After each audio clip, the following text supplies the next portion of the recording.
اعوذ باللہ من الشیطان الرجیم بسم اللہ الرحمن الرحیم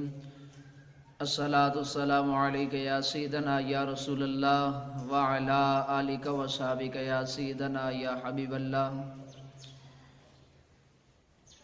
ایک مرتبہ حضرت سیدنا عمر فاروق رضی اللہ عنہ آپ کے دور خلافت کے اندر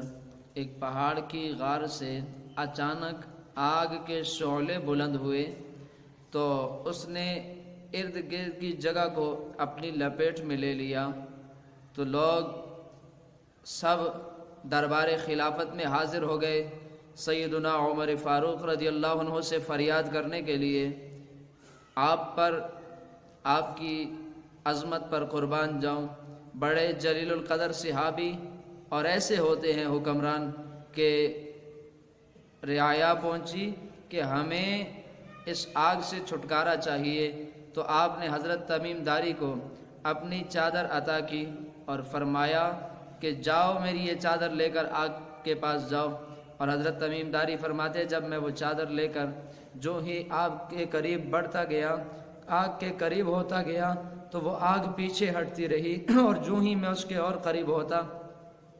یوں کہ میں غار تک پہنچ گیا تو وہ آگ، آپ فرماتے ہیں کہ غار کے اندر چلی گئی۔ فرماتے ہیں میں وہ چادر لے کر غار کے اندر داخل ہوا تو وہ آگ بالکل بجھ گئی، اس کے بعد کبھی نمودار نہ ہوئی۔ تو یہ تھا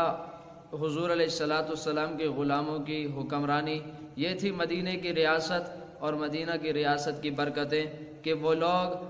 آگ بھی ان کی تابعداری کرتی تھی۔ سیدنا عمر فاروق خود نہیں گئے بلکہ اپنی ایک چادر دے کر بھیجا، اس چادر کے اندر اتنی برکت تھی کہ آگ پیچھے ہٹتی گئی اور یہاں تک کہ وہ آگ بجھ گئی۔ اللہ تبارک و تعالی ہمیں صحابہ کرام کی زندگیوں سے سبق سیکھنے کی اور صحابہ کا ادب کرنے کی توفیق نصیب فرمائے، آمین ثم آمین۔